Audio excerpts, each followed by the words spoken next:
سے خطاب فرمایا، ایمان والوں سے کہا گیا ہے، ایمان والوں سے بات ہو رہی ہے۔ یہ جو بات ہے ایمان والوں سے ہو رہی ہے، جن کے اندر ایمان ہے، جو کلمہ پڑھنے والے ہیں، نبی کے امتی ہیں، ان سے کہا جا رہا ہے یا ایھا الذین آمنوا، اے ایمان والو۔ اب یہاں ایمان والوں کو خوشی ہونی چاہیے کہ رب تمہیں ایمان والا کہہ رہا ہے، وہ مالک کل خالق کل فرما رہا ہے کہ اے ایمان والو۔ دوسری بات، کوتبہ علیکم الصیام، فرمایا کہ ایمان والو تم پر روزے فرض کر دیے گئے۔ اس ماہ مبارک کے روزے جو ہیں 30 بنے یا 29 بنے، جتنے بھی بنے، وہ روزے ایمان والوں پر فرض ہیں۔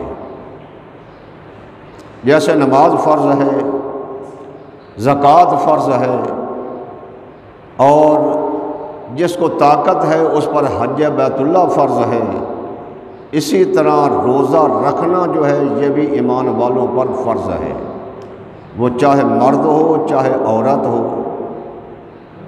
کوئی بھی ہو، عربی ہو عجمی ہو، تمام پر روزے جو ہے اللہ نے فرض فرما دیے ہیں۔ تیسری بات یہ کہی گئی، کما کتبہ علی الذین من قبلکم، تم پر اللہ نے روزے فرض کیے ہیں جیسے تم سے پہلے امتوں پر فرض تھے، پہلے نبیوں پر، پہلے قوموں پر فرض تھے، اسی طرح تم پر بھی اللہ نے روزے فرض کیے ہیں۔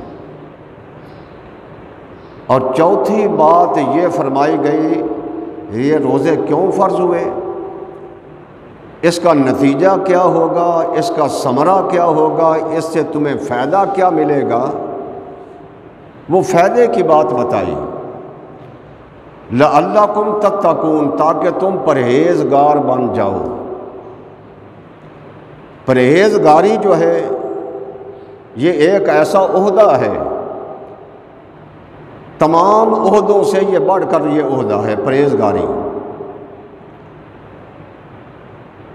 تو جب بندہ پرہیزگار بن جاتا ہے، متقی بن جاتا ہے، تو پھر وہ اللہ کا محبوب بن جاتا ہے، اللہ کا پیارا بن جاتا ہے۔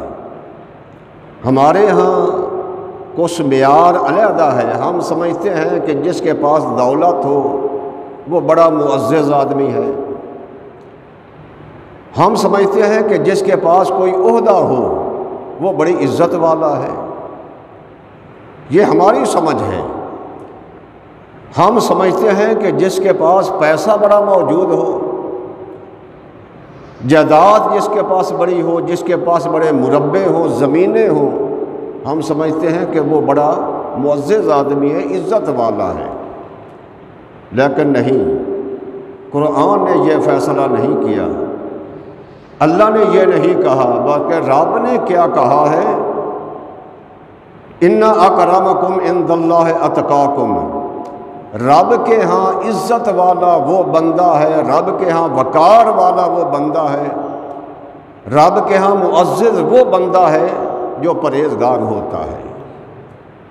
چاہے وہ پرہیزگار امیر ہو یا غریب ہو، اس کے پاس کوئی عہدہ ہو یا نہ ہو، اس کے پاس دولت ہو یا نہ ہو، اس کے پاس زمینیں ہوں یا نہ ہو، اس کے پاس چودراہٹ ہو یا نہ ہو، عزت والا رب کے ہاں وہ ہے جو متقی و پرہیزگار ہوتا ہے۔ ان اکرمکم عند اللہ اتقاکم، رب نے فیصلہ فرما دیا ہے کہ میرے ہاں عزت والا وہ ہے جو متقی و پرہیزگار بنتا ہے، ہوتا ہے۔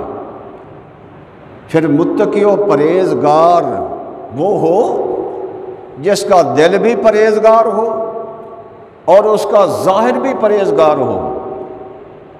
یہ نہ ہو تو دل کے اندر تو حسد ہو، کدورت ہو، دل کے اندر تو دشمنی ہو، دل کے اندر تو غیبت اور جھوٹ، ان قباحتوں سے، ان گندگیوں سے بھرا ہوا ہو، اور ظاہری طور پر بندہ نماز ادا کر رہا ہو، وہ متقی نہیں ہے۔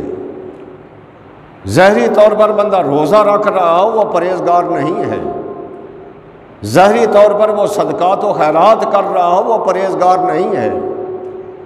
پرہیزگار وہ ہوگا جس کا دل بھی صاف ہو، دل بھی پرہیزگار ہو اور ظاہر بھی پرہیزگاری ہو اس کے اندر، تو وہ بندہ پرہیزگار ہے، ورنہ دوسرا نہیں پرہیزگار۔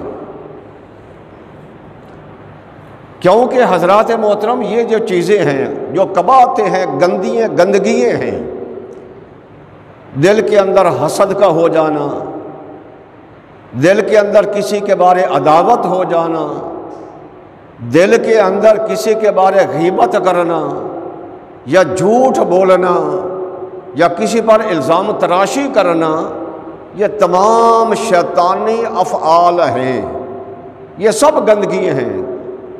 دل کے اندر یہ ہوگا کسی کا مال لوٹ لیا جائے یا کسی پر ظلم و ستم کر لیا جائے، تو یہ سب گندگیاں ہیں جو دل کے اندر ہوتی ہیں۔